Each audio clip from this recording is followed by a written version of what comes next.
Hello, everyone, and welcome to today's exciting session. My name is Christine Wingvaith, and I'm part of the marketing team at ChargePoint.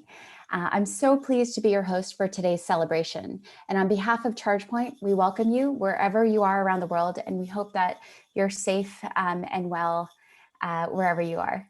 So before we start, let's review a few housekeeping items to ensure you get the most out of your time spent with us. This session is being recorded and will be available on demand following the event.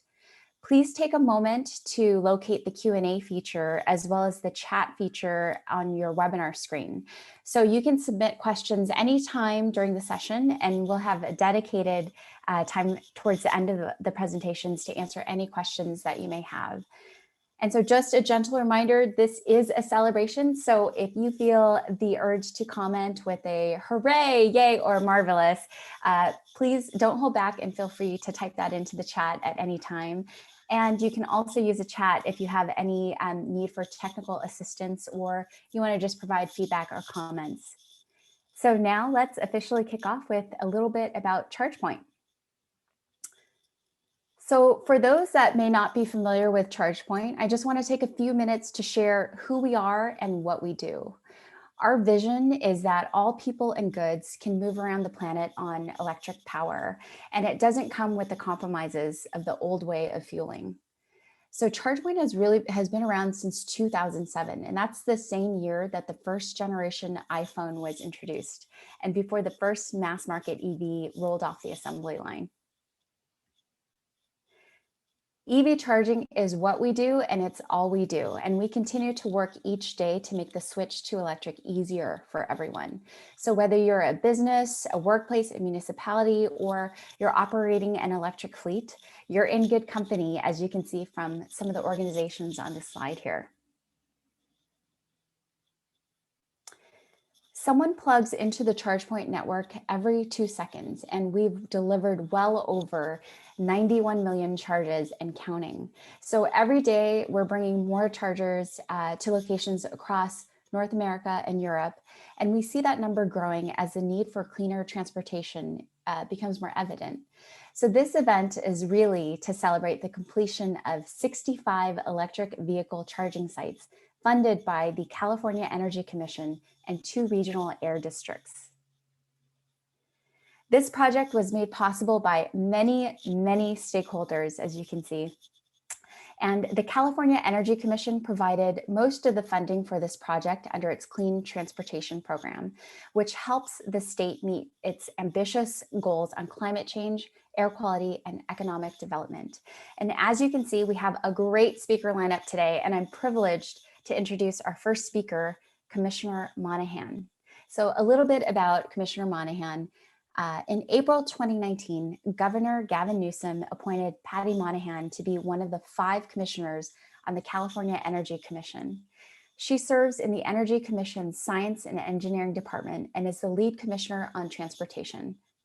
With a focus on equity, Commissioner Monahan has dedicated her career towards advancing clean energy technologies and cutting harmful pollution. Before joining the Energy Commission, she served as a transportation program director at the Energy Foundation, where she guided campaigns across the US that advanced electric transportation and more efficient vehicles. So Commissioner Monahan, welcome, and please take it away. Well, thanks, Christine. It's a real pleasure to be here. And I gotta say, as somebody who's been working in the transportation space for a long time, 25 plus years, I have never been as enthusiastic and optimistic about the possibility for zero-emission transportation to replace today's conventional vehicles, and to do it in a way that saves money both for the EV driver, but also, if we do it right, for every electricity user. And I do think we are really, on the cusp of change. California has been in a leadership position for a long time. The previous federal administration, let's just say, was not our friend when it came to electric transportation and cleaner vehicles, but the Biden administration is our partner. And I do think we're going to see investment federally flowing for charging infrastructure to supplement what we're doing here in the state of California. So it is a real pleasure to be here to celebrate the completion of major charging corridors across the state. as an EV driver, I drive a Bolt. I'm really excited to be able to access this network to be able to charge up along these corridors. And as a California policymaker, I'm excited that investments like these are helping California reach its targets for clean air while also expanding access to all Californians to the benefits of electric transportation. So California has a long history of supporting zero-emission vehicles. I mean, we've supported a zero-emission vehicle mandate for over 30 years. And that's because of the air pollution that comes from these vehicles.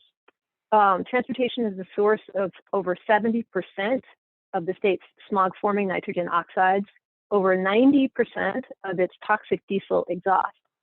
And it's also the source of about half of our greenhouse gas emissions when you account for both the tailpipe pollution and the pollution that comes from fuel production.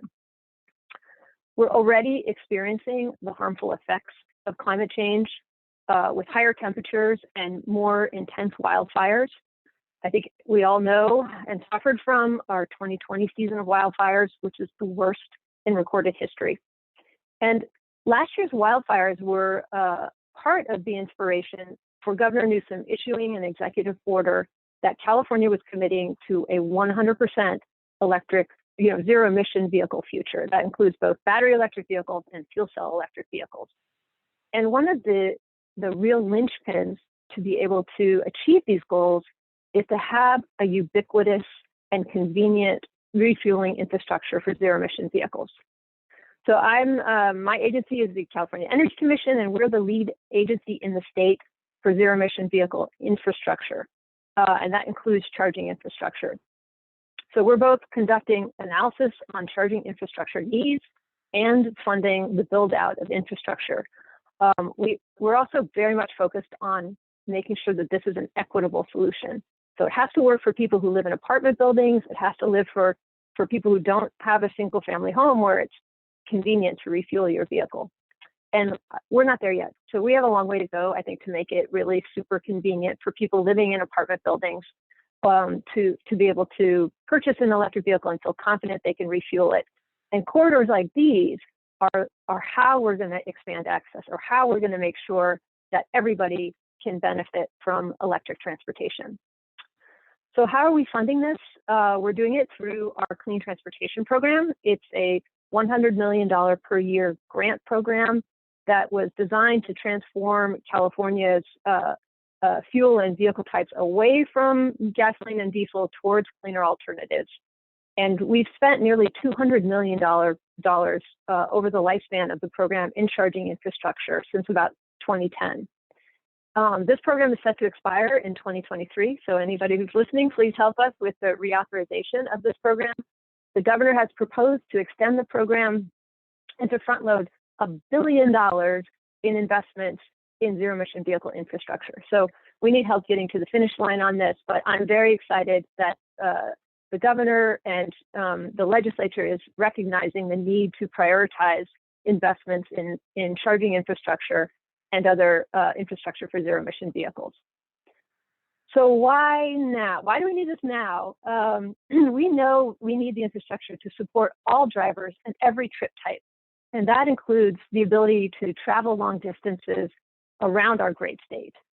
Meeting the needs of so many is a puzzle, but with thoughtful directed investment and public-private partnerships, the puzzle can be solved. So the charging stations that are being deployed now as part of this charging corridor network is a key part of that infrastructure puzzle. With 248 chargers at 65 sites, including one DC fast charger at each site, drivers can travel north to south on I-5, they could travel on Highway 99 or US 101. They can also travel confidently to Lake Tahoe, to Yosemite, to Las Vegas, to Arizona on east-west highway corridors. So thanks to corridor charging planning strategies, California EV drivers can travel the West Coast Electric Highway from the Mexican border throughout California, Oregon, and Washington to British Columbia. And spreading this knowledge that there's charging along the way should give confidence to consumers, even those who rarely take long distance trips, that EVs are ready for prime time and can meet their needs. While we're coming to the end of this corridor charging program, our other investments, including the California Electric Vehicle Infrastructure Project, or CALI-VIP, are helping us deploy infrastructure that serves a diverse set of charging needs for passenger vehicles. We've also just recently announced a new program called Energize Commercial Vehicles that provides grants for charging infrastructure for medium and heavy duty vehicles. I'm really excited about this because I think that given the harmful effects of diesel air pollution and the fact that if we can make cheaper for businesses from a bottom line perspective to invest, we should see a rapid scale up in zero emission vehicle technologies for the medium and heavy duty sector, as well as the passenger vehicle fleet. So in conclusion, we are continuing to sharpen our focus on investments that advance equity to make sure that the benefits of electric drive are available to all Californians. And again, I'm really excited about today's event. I'm excited about the completion of these travel corridors and looking forward to hearing the remarks from the other speakers. So back to you, Christine. Awesome. Thank you so much, Commissioner Monahan. And thank you for always keeping equity top of mind because it's just so important. Now I'd like to introduce my colleague, Dedrick Roper, who will tell us about ChargePoint's role in this project. Dedrick is ChargePoint's Director of Public-Private Partnerships and works with local, state, and federal government agencies across the country to help them achieve their transportation electrification goals. So Dedrick, please take it away. Thank you, Christine, and thank you, Commissioner Monahan, for setting the stage here. I'm trying to contain my excitement here. I wish we could be in person to celebrate this historic milestone together, but really thrilled that we have such a great turnout today. So I'm going to talk a little bit more in detail about how this project came about. But first, on behalf of ChargePoint and all of our stakeholders, first want to start by thanking the California Energy Commission, not only for a large sum of funds through the Clean Transportation Program to build out these sites, but really for the Energy Commission's leadership. The Energy Commission kind of tossed out that age-old question of the chicken and the egg, what comes first, and really set forward a goal to at a time where the only long-range electric vehicle on the market was out of reach for many. So starting with the pillar of democratizing EV charging and making it available for all electric vehicles that might be out there. And also for an open and inclusive stakeholder process that allowed folks from industry, prospective site hosts, and other state and local agencies to inform the design of the program. And furthermore, not only encouraging partnerships, but on the program for the West Coast Electric Highway, requiring engagement with plug-in electric vehicle collaboratives and other stakeholders throughout the state. And what this program did was it really unlocked charging in many regions that had not had access to EV charging. So rural communities greatly benefiting from this. Serving both local and long distance travel. And, a special thanks to our rural partners that help make these projects possible. The Mendocino Council of Governments, the Redwood Coast Energy Authority, really providing those boots on the ground and additional project management support, connecting us with local stakeholders and helping those projects go smooth. The North Coast Unified Air Quality Management District contributing additional funds to help electrify the northern corridors in our state, but also, impacting disadvantaged communities. The Central Valley being one of the most impacted regions from an air quality perspective, with lots of goods movement traveling up and down the I-5 corridor. And our partners at the Valley Air District contributing additional funds to this program to help us take many of those sites from one DC fast charger and a dual port level 2 charging station to actually start with 3 DC fast chargers at those sites from day one. And I would be missed without mentioning our site hosts. You're going to hear from some of those site hosts today, diverse group of stakeholders from around the state, from small business to large chain stores. These partners are, use this program as, kind of a way to learn about EV charging, to inform their strategies going forward, And, based on these initial relationships, we have gone on to expand EV charging at our partners' sites through additional programs with like the Cali VIP program funded by the Energy Commission, and also programs that, outside of grant funding. Next slide, please. So what was ChargePoint's role in this program? It all starts with our program managers. We started with one program manager, Rory Moore. I got to give him a shout out. Rory had a Tesla, and he drove up and down the I-5 thousands of miles, having hundreds of conversations with site hosts to build out this network. And over time, as we began to get more and more opportunities on Corridor, building out that team, meeting with more site hosts, bringing more folks into the fold, and really developing a playbook, understanding what kind of questions site hosts would have about the benefits, but also the operating costs. And we've really leveraged these learnings in the way we do business across the nation. Designing and deploying charging installations. So we started our design and build team after these programs started, and expanded that team over the course of these programs. And they work, very closely with our installation partners, managing projects, working with, permitting authorities, working with utilities. But I can't say enough about the resilience and adversity that this team faced.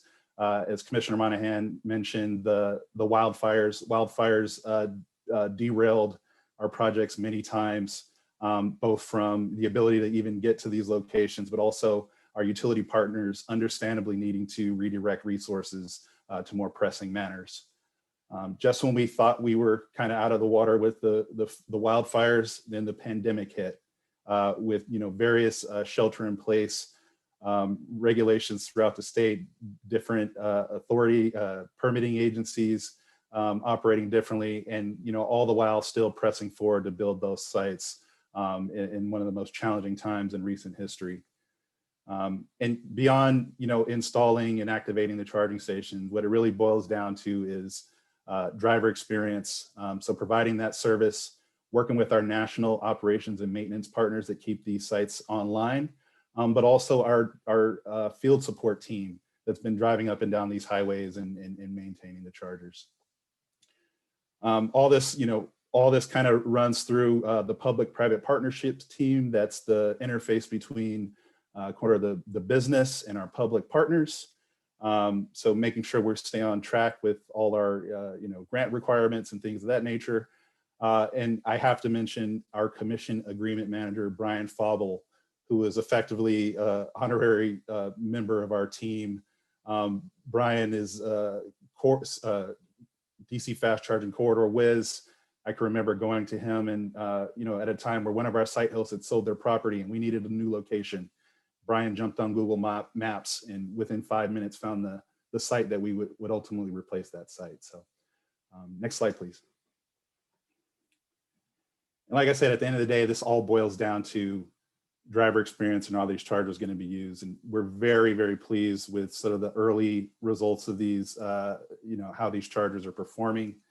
To date, 55,000 charging sessions on these chargers, dispensing more than 888,000 kilowatt hours of energy, 111,000 miles of gasoline replaced, and more than 2.8 million electric miles enabled.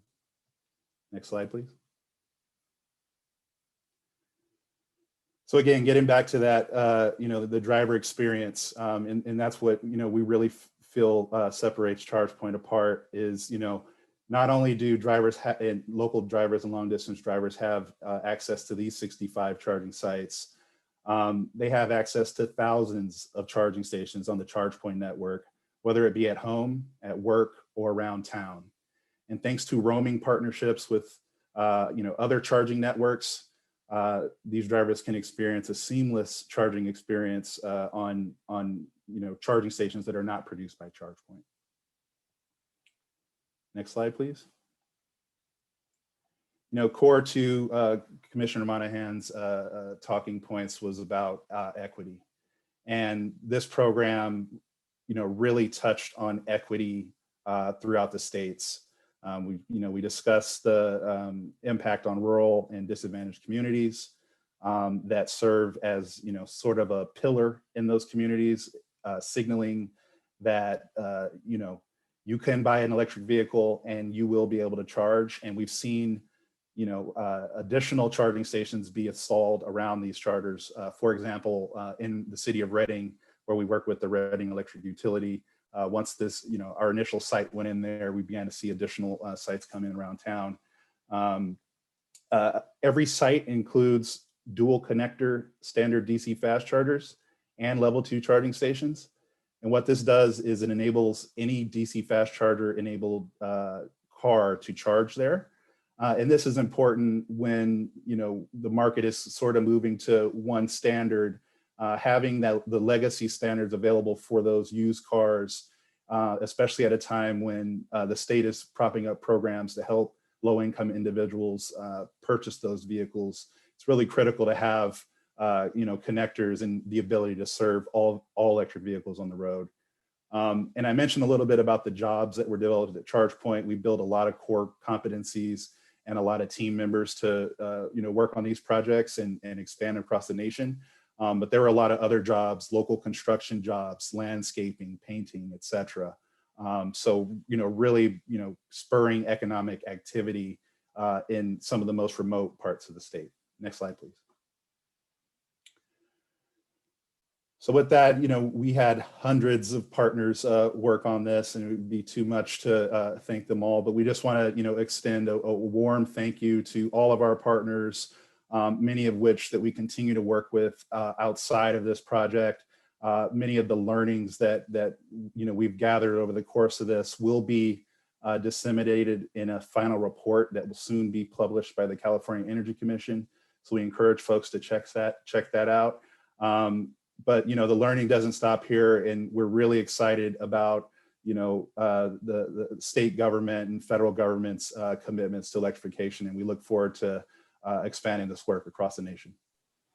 Awesome. Thank you so much, Dedrick, for that overview. And again, thank you to all of the partners that were involved. So now I want to transition to hearing from a few of those partners who made this project all possible. So the San Joaquin Valley Air Pollution Control District provided additional funding for EV charging along Interstate 5 through the San Joaquin Valley. Please join me in welcoming Tom Jordan, Senior Policy Advisor from the Valley Air District. Tom, take it away. All right, thank you, Christine. So the San Joaquin Valley Air Basin is a 26,000 square mile bowl in the middle of our state.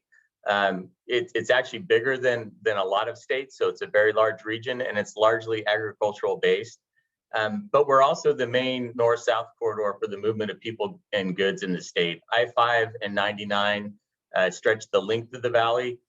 Once vehicles enter this corridor through the Tehachapi Mountains to the south or out of the Bay Area and Sacramento to the north, they're within our air basin for about 240 miles. So it's quite a stretch for people to traverse, and having infrastructure to assist them is extremely important. Our region, because of its bowl shape, faces significant air quality challenges. However, the good news is, after decades of work and investment by our business community and residents, the air quality now is cleaner than it's been in generations here in the valley. However, we do still have a long way to go to meet health-based standards in our region, and mobile sources are now about 85% of the air pollution causing emissions here in the valley. Due to our geography and the demographics here in the valley actually has kind of lagged the more affluent urban parts of the state in EV deployment. And so we're eager to close that gap here in the valley and make sure that that we're catching up and deploying the cleanest technologies available. That's part of the reason why we're so excited about this project and the corridor work that's going on. And not only will it assist those that are traversing our valley with doing so in a clean way, but it'll also show residents here in the valley that there are options for them other than traditional vehicles, cleaner options available. And if they make that choice, they will have the opportunity to charge those vehicles when needed. So we are excited to participate in this project. We are happy to help provide funding and make it happen. And we're eager to continue this work and make sure everyone throughout the state of California has access to the cleanest vehicles possible. So thank you, Christine. Thank you so much, Tom. And now let's transition to Danielle Lincoln. So Chevron hosts 4 of the 65 EV charging sites in this project, including locations in Santa Rosa, Gilroy, Dunnigan, and Coalinga. So please join me in welcoming Danielle Lincoln, General Manager of Renewables for Chevron. Danielle? Thanks, Christine. And thank you to ChargePoint for having me. First, I want to just say congratulations to ChargePoint, the California Energy Commission, CARB districts, and all of the stakeholders on this key milestone, the completion of 65 EV charging sites covering highway corridors across the state. So as you said, I'm Danielle Lincoln. I am the General Manager of Renewables at Chevron. And so while gasoline and diesel will remain an important part of the transportation energy mix, at Chevron, we are always testing innovative technologies to meet consumer expectations and to advance a lower carbon future. So what does that mean? It means that we are increasing renewables and offsets in support of our business. So a couple ways we're doing that. We are partnering to produce and market renewable natural gas. We're processing biofuels to make gasoline, jet, and diesel from renewable sources. And we're pilot testing hydrogen fuel offerings at our retail stations. In addition to that, we are really proud to partner with the electric vehicle charging company ChargePoint on our 4 stations that you just mentioned. They're in Santa Rosa, Gilroy, Coalinga, and Folsom. So we're continuing to broaden our portfolio of products and service offerings at our fueling stations, as well as to test and learn commercial and consumer behaviors in this EV segment. So again, thanks for having me. Thank you and congratulations. Back to you, Christine. Thank you so much, Danielle. So the Mendocino Council of Governments has actively supported this project, and 2 of the project sites fall within Mendocino County, the Laytonville Larson Building and the Ukiah Burger King. So please welcome Janet Orth, who's the Deputy Director and CFO from Mendocino Council of Governments, the Regional Transportation Planning Agency. Janet, the floor is yours. Well, good morning. What a great group to be part of. I'm honored to be here with you all. Many thanks to the Energy Commissioners and staff for making these grants possible, and thanks to ChargePoint for the opportunity to partner in the Mendocino Express Corridor project on the 101 here in the beautiful North Coast region. There have been so many stakeholders involved along the way. We had planned for a crowd on site, but it was not to be.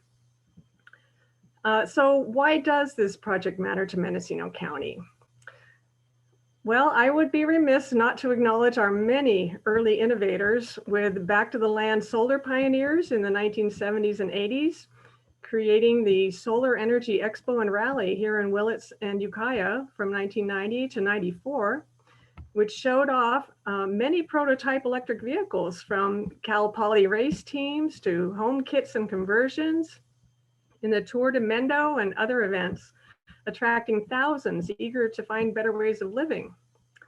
In 1996, as the Regional Transportation Planning Agency, we started a 3-year feasibility study and demonstration project, the only test of EVs in a rural area at the time, getting people into all of the major automakers' new EV models brought by California's ZEV mandate.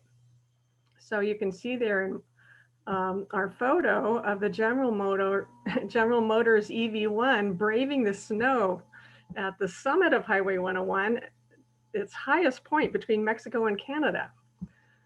So of course, we all know the cars were soon recalled after for a whole decade or so. And then we started up our plans again in 2012 when they started to come back. So we're beyond planning now and we're on to implementation. Today's project anchors a key segment in our ZEV plan. As a practical matter, the public needs fast chargers especially here, since our county is 3,500 square miles in area, with elevation changes and long distances between the communities, causing EV range anxiety for some. Now, when all of you urban people out there want to escape the city for some time in nature, this is your getaway. I'm glad the commission had the foresight to fund the rural corridors. We are a visitor serving region, and we want everyone to drive their clean cars here and visit our pristine coastline, wineries, organic farms, redwood parks, and other attractions. So it's important to invest in these places that are on the way between urban centers as well as being destinations. Where once we were the early adopters, the reboot tended to leave us behind in terms of funding. These investments will encourage more people to drive electric. This project did take a little longer than we expected since we are blazing new trails, so to speak. And it's not easy to find locations and site hosts that meet all of the criteria involved. So we will all get better at this as we go along. For instance, our County of Mendocino Planning and Building Department is among those who have adopted the codes for a streamlined permitting process as required by AB 1236. In the meantime, we are sharing lessons learned with the 16 county North State Super Region by starting up a collaborative EV infrastructure support group. There really is no time to be lost, as the climate crisis won't wait. This is just the beginning of a transition to new, clean, renewable transportation infrastructure to make our communities more resilient. So congratulations all around. ChargePoint has done an excellent job, and it's really a dream come true. So let's dream big. Thank you. Thank you so much, Janet. I love the idea of an EV support group, but we should name it something that sounds more positive. EV celebration group. That too. Awesome. Thank you so much for sharing.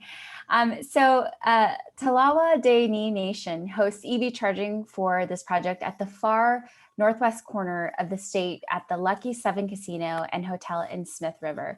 Please join me in welcoming Tim Hoon, who's the planning director for Talawa Dene Nation. Tim? Hello, everyone. Yes, Tim Hoon with Talawa Dene Nation. I'm the planning director here. And Talawa Dene Nation is just so pleased and grateful to be part of this project. And we're grateful to the California Energy Commission for their funding and their policy leadership. And we're grateful to ChargePoint for their top-notch execution of these charging stations. And Talawa Dene Nation is a federally recognized Indian nation. The reservation lands are in Northern California, just a few miles south of the Oregon border, and it's right on the Pacific Ocean, and Highway 101 is kind of the main street of the reservation.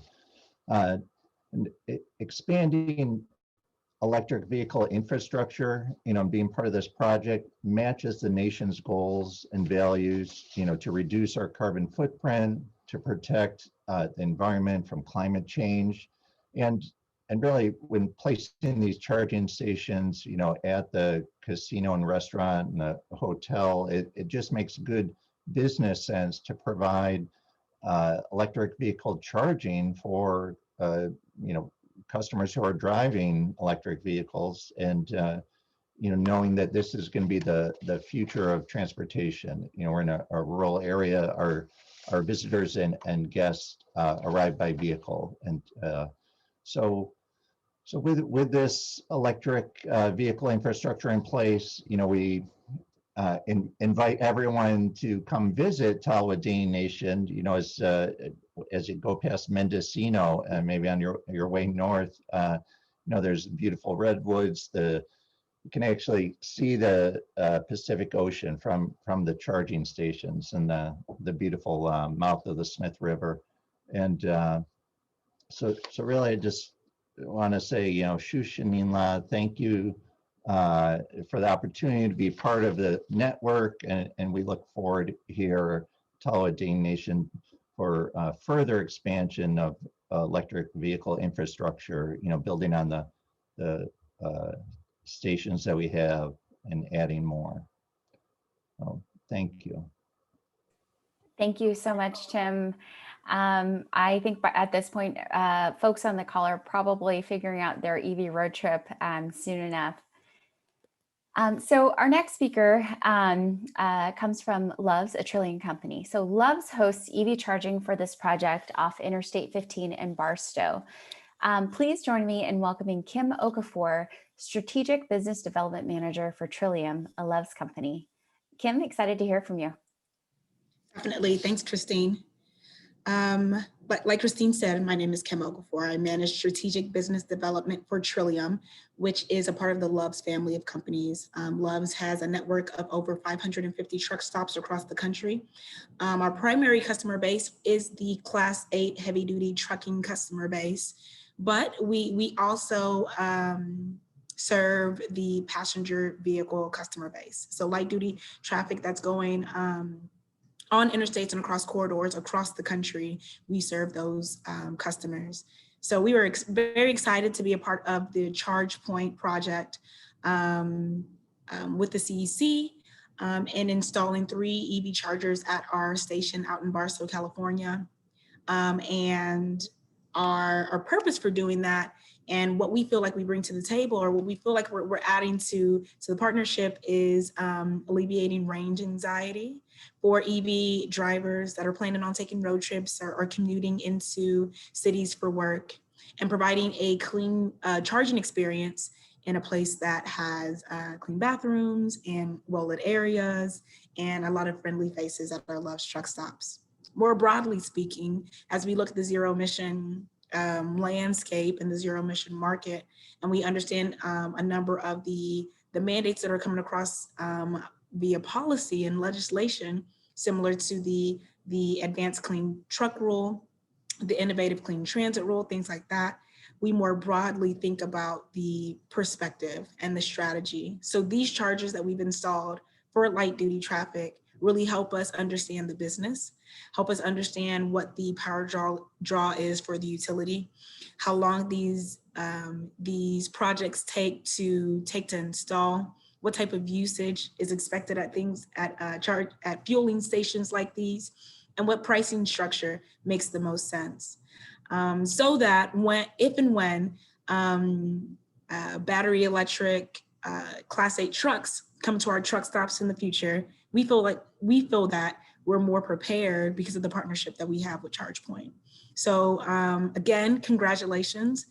This is a very large feat for not only ChargePoint, but for the market at large. So we're very excited to be a part of the project and look forward to doing additional business with ChargePoint in the future. Awesome. Thank you so much, Kim, for that presentation. So thank you to the speakers. And now let's go ahead and transition to the Q&A portion. Please enter any questions that you have into the Q&A feature or chat. But I think this first question will direct maybe to Commissioner Monahan and Dedrick potentially as well. So what should other states think about when planning for their own EV charging corridor programs? Commissioner Monahan, if you can take that. Yeah, I'm happy to start. I actually think that ChargePoint will have a better perspective on the hands down, on the real life obstacles. But I would say that you definitely want to do smart planning, because I think, and we've heard this over and over again from our stakeholders that help advise us on our program investments, that you really need to tailor investments to meet the needs of drivers, both locally and the ones that are traveling along these transportation corridors. I would say partnerships with utilities are particularly important, because we want to make as we integrate more and more electric vehicles into the grid, we want to do it in a way that helps the grid meet its goals, be clean, safe, reliable, affordable. And we can do that by charging at the right times of day. In fact, if we charge like in the middle of the day when there's a lot of solar, one could argue that there's a negative cost that you should actually pay the EV driver to be able to take that solar that we would otherwise be curtailing. So I do think there's this, as we electrify transportation and we move, from a oil-based economy to an electricity-based economy, that we need to really think through this intersection between transportation and the grid in a thoughtful way. Yeah, thank you. Thank you, Commissioner Monahan. And Dedrick, is there anything that you want to add to that question around, advice to other states and what should they be considering when they're planning their own EV charging corridor programs?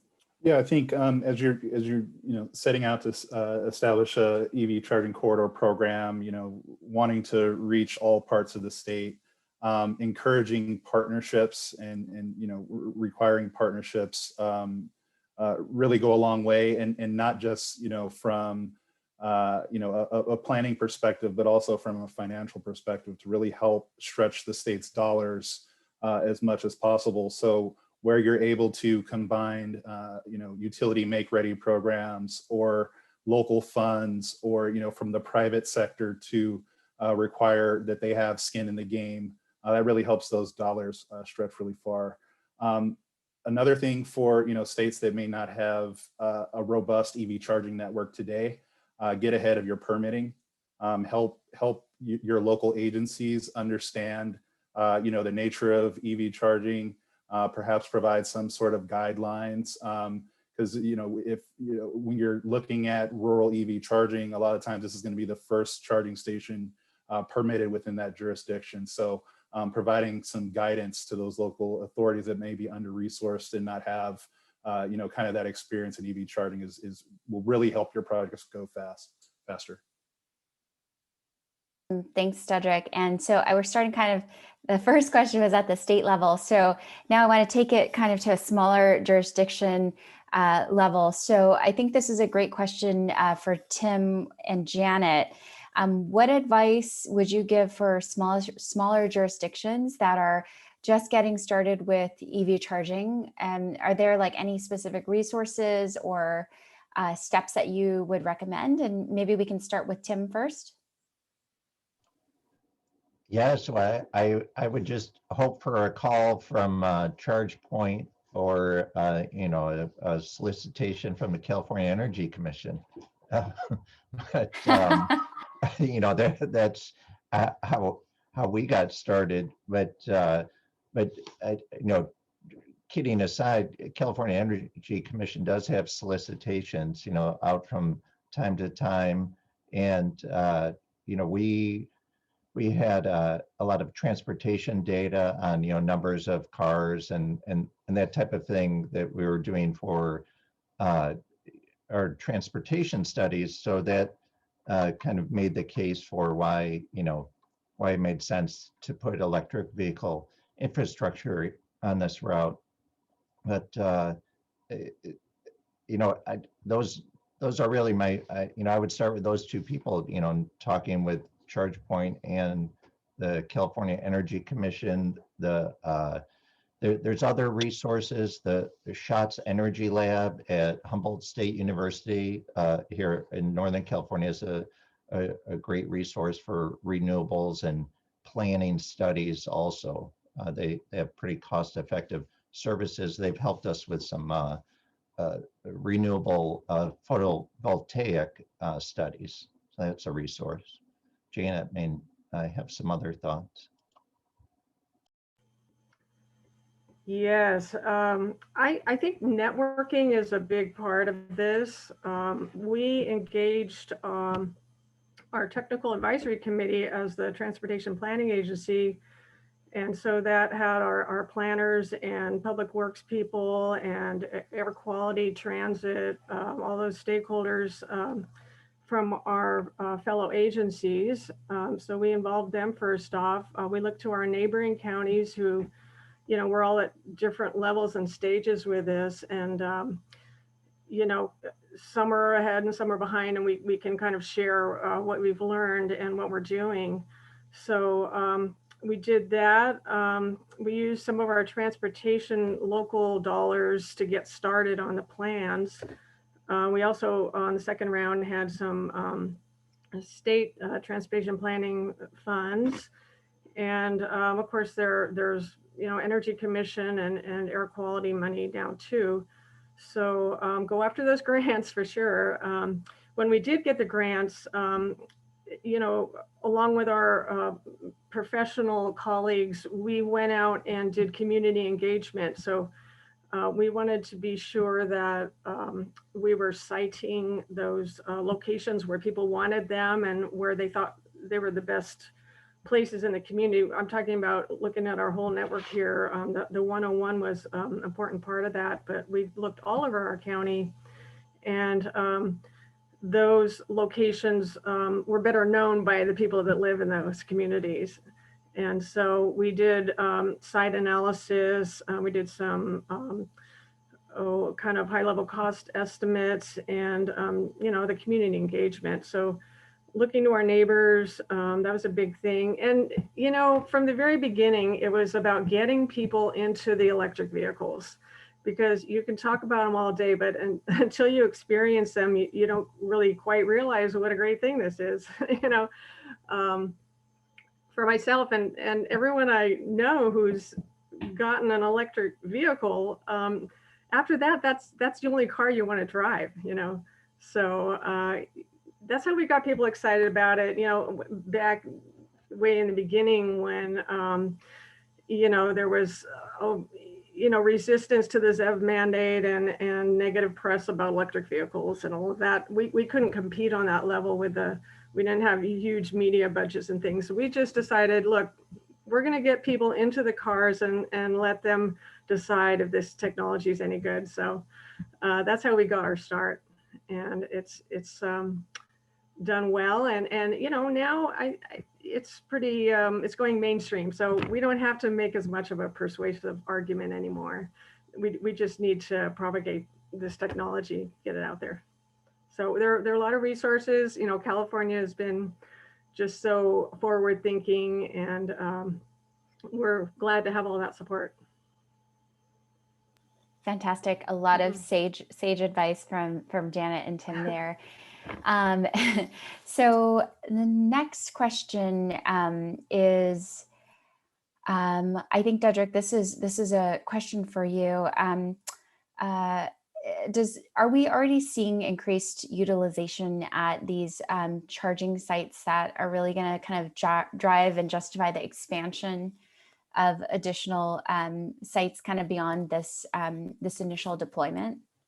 Yeah, so definitely seeing utilization to warrant expansion to other sites, but also expansion at the sites. A core requirement of the Energy Commission's program was to plan for the future, so including additional stub outs to expand sites over time. Yeah, we're definitely seeing the utilization.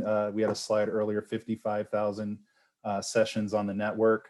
I noticed once the Bolt EV hit the road, once there were more longer range vehicles on the road, the utilization began to tick up. But yeah, just in summary, we're seeing great utilization early on with more vehicle models coming to market, such as trucks and buses and vans. We expect these chargers to get used even more. Fantastic. And Dedrick, if you can stay on this, I think this next question would be great for you to respond to as well. So there's both DC fast and level 2 charging stations installed at each of the sites. How do we know what the right fit is for a corridor application? Is it level 2? Does it depend? Can you expand a little bit more on that? Yeah, I mean, the majority of charging occurs at home, and that's, you're able to take advantage of, special utility rates and things like that, charge overnight or at work. So the corridor really, it does serve a need for enabling long distance travel. But, where it really goes a long way is instilling that driver confidence. So, having those locations be highly visible, easily accessible from the highway, including, freeway signage, thanks to our partners at Caltrans, wayfinding signage on the way to those sites, really goes a long way to instill that driver confidence. Energy Commission required DC fast chargers and level 2 charging at each site. We think it's a good idea, basically, and also having dual protocol connectors on the DC fast chargers, because you want to be able to serve every electric vehicle on the road. You want to be able to serve vehicles that are not necessarily capable of DC fast charging. Not every electric vehicle can. So what we've built are truly democratized sites that provide access to anyone with an electric vehicle. Fantastic, thank you. This next question, I'd really love for Danielle and Kim to take a crack at this. So how have you seen kind of in your organizations, like the value proposition for hosting EV charging evolve over the last few years, particularly in California? Has that changed? I can start, Danielle. So the adoption of EV vehicles is still growing, right? So the last that I've seen, about 2% of vehicles registered in California, passenger vehicles that are registered in California, are electric, battery electric vehicles, which isn't big yet, right? So maneuvering in that environment has been tricky, trying to understand what the value proposition is while taking advantage of incentives, the large amount of incentives that are available for infrastructure, and understanding, okay, when should we put these chargers in? And then furthermore, in a lot of homes that have electric vehicles,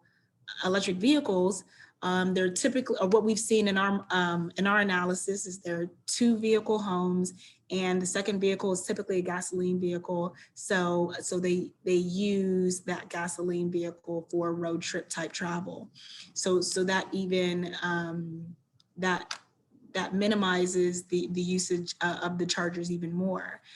With that being said, the business case is there.